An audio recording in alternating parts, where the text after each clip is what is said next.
Okay, so we're back, and this is going to be our final segment on the trigger job on our Glenny here, and this is going to be a reassembly segment. And for those of you that have been this deep into a Marlin, this is probably not going to be something that you're really going to gain a whole lot from. But there's a lot of guys out there that haven't, and you know, I hated, you know, not to do it on video, because if somebody can learn something from this, then it's valuable, and that's what this is all about. So, all right, the first thing I kind of do is lay everything out, and double check.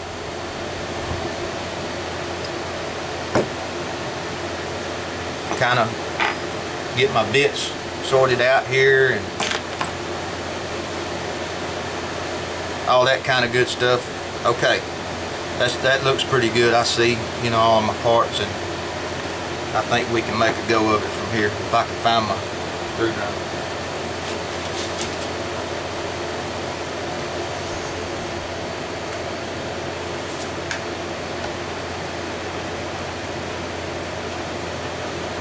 Okay, here we go. All right.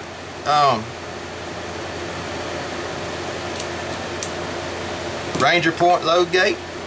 That's going to go in first.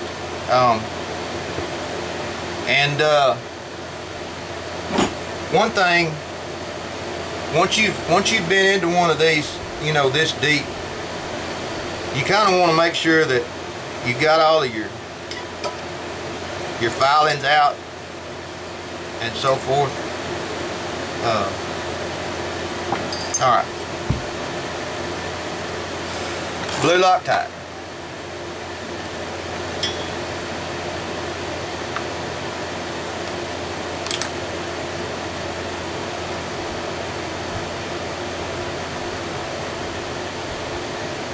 And you're going to want to locate your screw and have it handy, naturally. And you got to make sure these things go up into that little machine groove that they're made to fit in.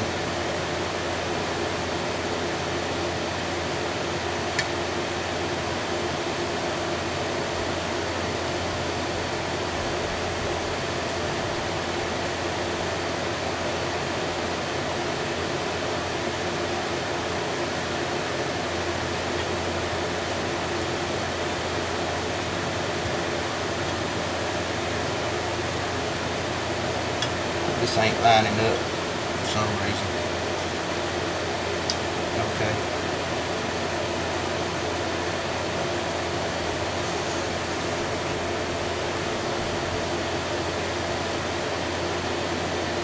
And if it don't line up, just reach in there with something and move it. But be aware that you can mess up your threads if you get too rough with it.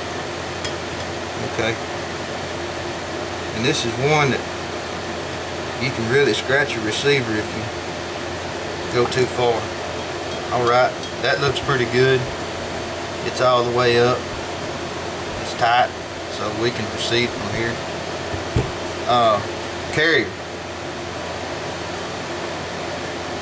Where did it go? There we go.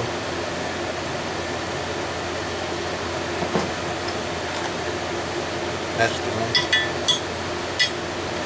And that should just drop in for you.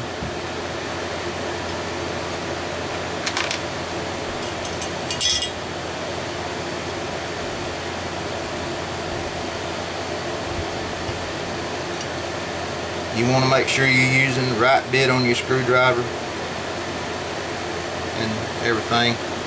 And now these two screws you can go ahead and tighten, because once you get them run up, you're done. Okay, lock lug, and that drops in.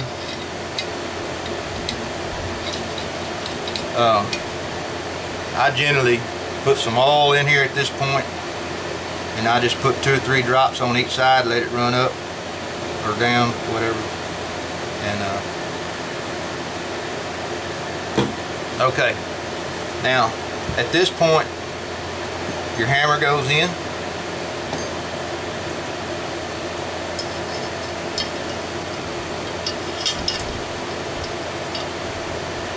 and then your bottom plate, lower tang, whatever you want to call it.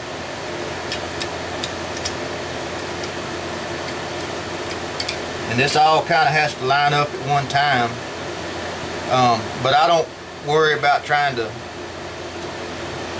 line all 3 holes up at once. I get this rear one first, and then go on from there.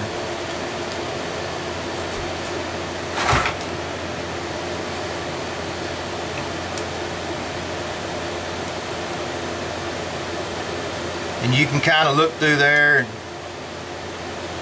see when you pretty much got it. And if you kind of wiggle that hammer as you push down on that screw, generally it'll go right in there. Once you get it in there, give it a round or 2, but don't tighten it. Just reach up, swing this down, and then you got 2 screws. The long one goes in the front up here. I generally get it next, run it all the way down, you know, not all the way down, but run it pretty much all the way down, and then this next one, it should go right in for you. When I get to that last one, I'll just go ahead and tighten it, because we got it by the gonads now. Then you can go back and get them all 3 once you know everything's lined up good.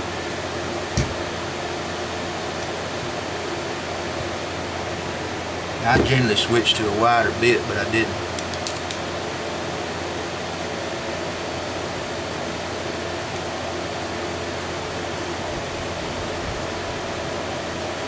Now, I tighten these pretty good because, man, if you ride these around on side by side or a 4-wheeler or whatever, like I do, they'll come loose on you. I have to check them now and then. Okay, so now when you get to this point, you're ready to, you got to reach over here with your finger and pull that trigger and let that hammer come all the way down, because you're ready to put your mainspring and your keeper on. And I'm going to try this.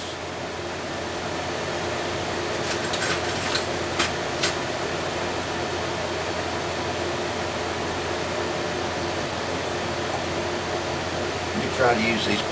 You need something to, I generally stand this gun up, but since I've got this camera on my mat here, I'm going to try to do it with the gun laying down. If that don't work, then we may have to regroup on this, but you need something to push right here. And it's a lot easier if you put the barrel on the floor, lay your magazine down there or something so you don't scuff up the end of the gun, but I'm just trying to do this to show y'all. There it went. Now, this needs to be pretty much square, but once you get it locked in, you ought to be able to move it with your hands. If you can't, just get you a screwdriver or something and bump it. Alright, so there's that. Now we're ready to put our extractor in.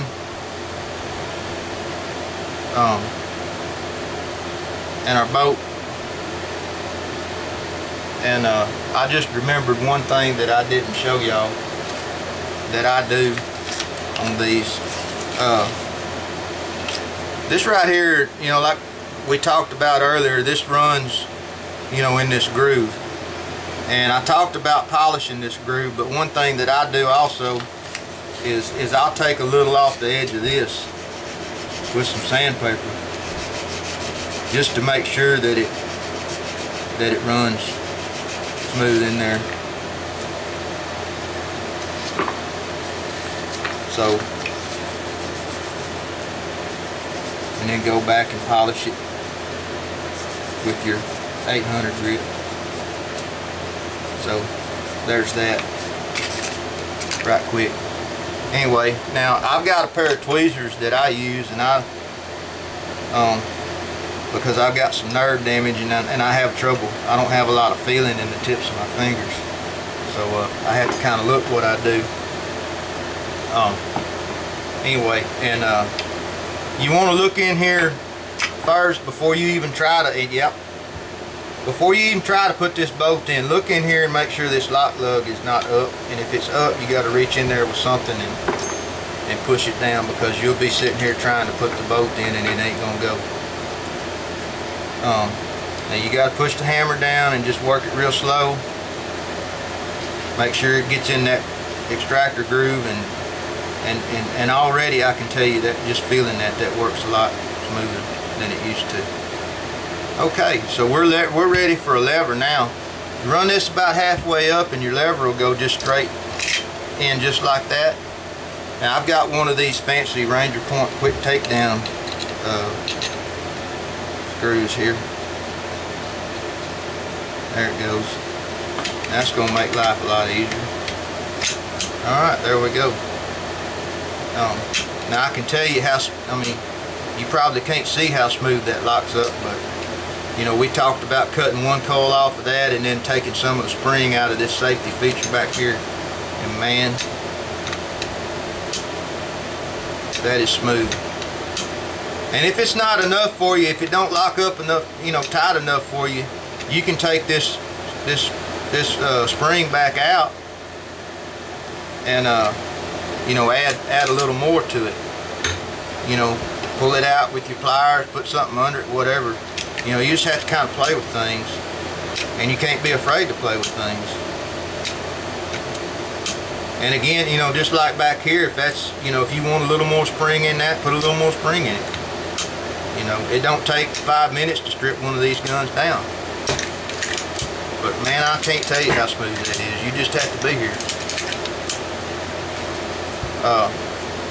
Okay, so we'll go on with our assembly, and I'm going to do this forearm first.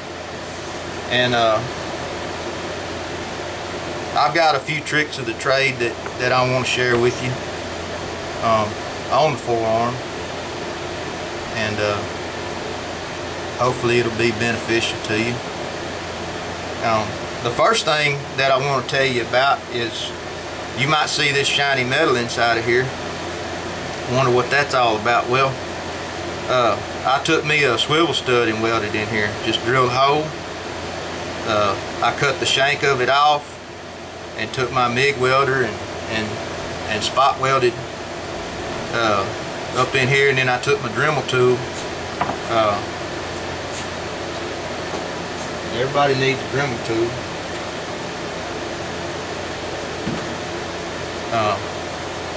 And just clean that up inside there. So now I've got me a swivel stud. And I don't like hanging them off the mag tube. You know, it's all right. I've got a few guns that are like that, but I really don't prefer it. And then another thing, if I can find my mag tube. Okay. A lot of people have trouble when they go to put this forearm cap on, that, you know, everything won't line up, and there's several reasons for that. One thing, it fits too tight generally in this forearm cap. So the solution to that is a Dremel tool again. Now you want to clamp this thing down. I had a vise over here earlier. And if you don't have a vise, you probably need to get you one. This is one that just clamps on the side of the table, and man, it's handy as a shirt pocket. But I got that at the flea market for, I think, $10 years ago.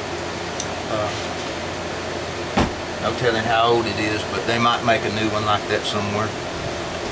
Anyhow, now clamp it in your vise and just get a little meat off of it. Not so much on the sides, but on the bottom. That's where it fits tight. And then you can touch that up with some cold glue and round it, polish it, you know, and then you've got you some relief. And you need some relief because these things fit tight, man, and it's aggravating. And another thing, lay this tube up here, and this is a band model. A lot of them have hangers, but I'm going to move this down here where I know the camera's going to capture this. Now you can see just how far I had to pull that to get that barrel band to go on there. And I'd bet it's 20 thousandths, and that's after I've already, you know, freed it up some. Now, and the solution to that is, and those guys, you know, there's the ones of you out there that are squeamish, you ain't gonna like this, but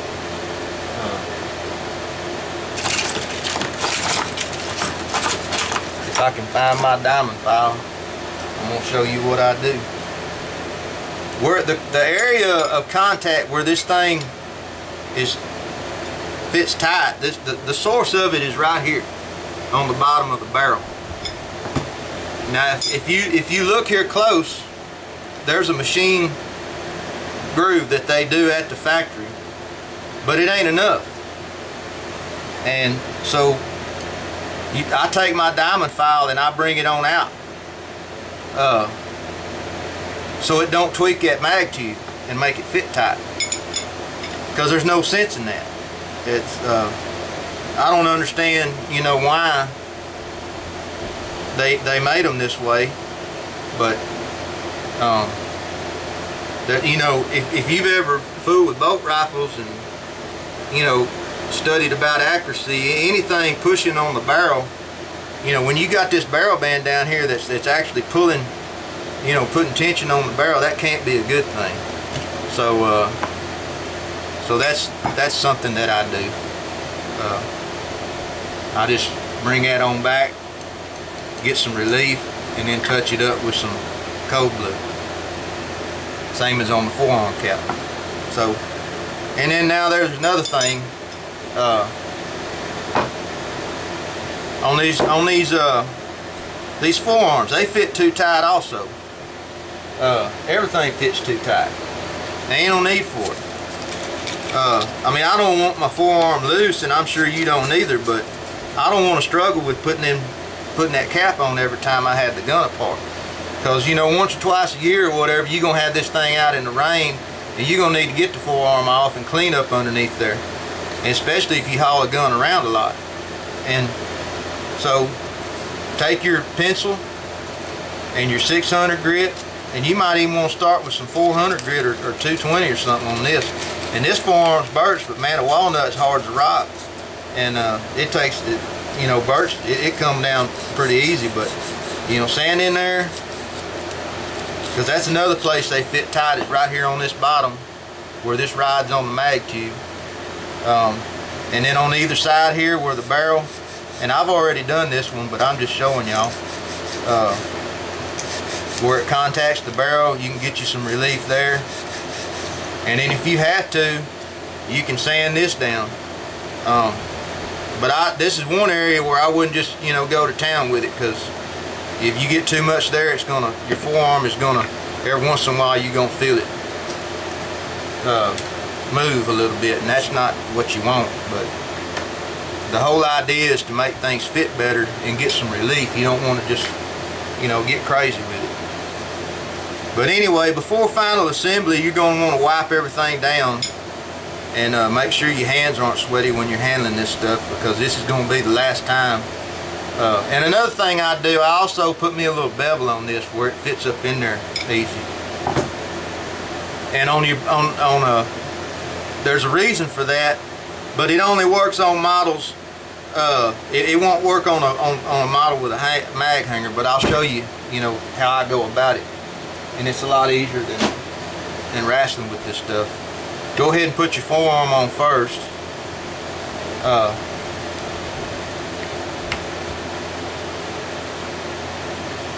Put your forearm cap on, And this only works on a Glenny like this.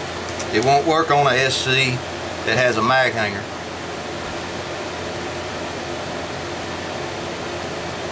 And you don't want to run one of these up before you run the other up. Just get it started on either side. And I can guarantee you it won't go this smoothly unless you give everything some relief. Now, get your mag tube turned the right direction. Don't put it in there backwards. I've done that before. Go ahead and run it all the way up. Now, follower. And another thing, I cut me about 8 rounds off of this. That's another thing that they do that's unnecessary. It's got a lot more tension than it needs. Go ahead and put this on. And I generally put this to where the screw goes in from the right. I don't know, I can't remember which way they come.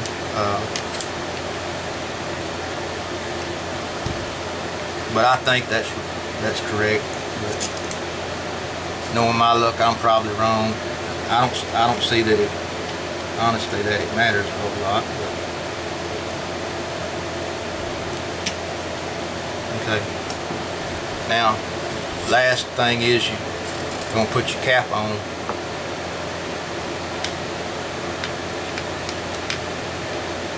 And this has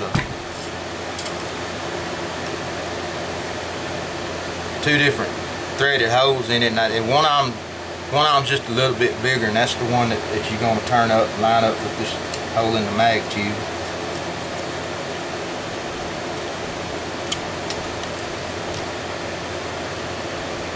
There's that.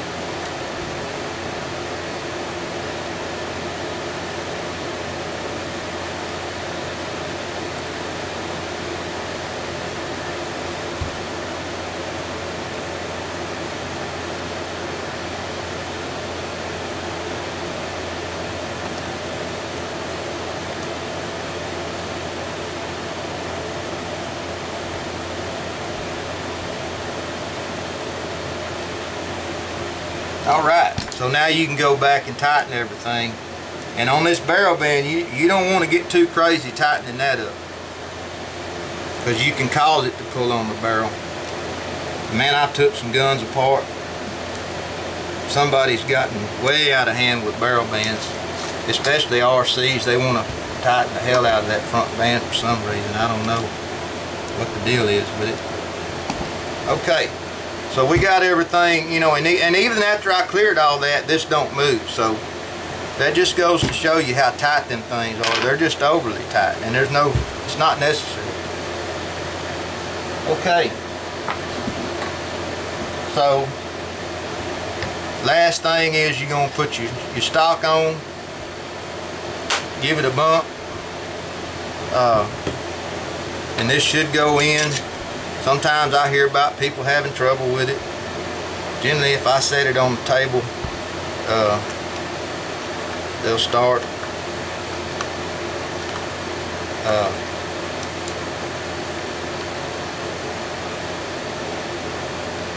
Go slow with it, because you can slip off and scratch the hell out of your stock. You don't want that. Use the right bit. You want to go to a big one when you get down here on this, because this does need to be pretty tight. Alright, and there we've got it, our Glenfield. And man, I mean, that thing is smooth. I ain't even oiled the bolt up yet. It's smooth. So there's that. We've got our Ranger point quick takedown. That's neat, you know, makes the gun look a little better cosmetically. And y'all might have noticed these cloverleaf sights. And I've got a high-vis green bead up here. And hopefully that's going to be a sweet combination. It looks like it is. I'm hoping this is going to make a nice little truck gun. or if we're on the four-wheeler or the side-by-side or whichever. I've got me a scabbard, you know, and I think that's going to work pretty good. But we're going to get to the range with it hopefully pretty quick, get some footage on that, and I loaded up some 170 grain cast today. Cast gas check with some 3031. We're going to see. They're just kind of mediocre. We're going to see how that does with the dinger, maybe with a water jug or two. But I enjoyed doing this, and I hope y'all get something out of this footage. And anyway, so we're going to close with that and hopefully get this edited and get it up pretty quick.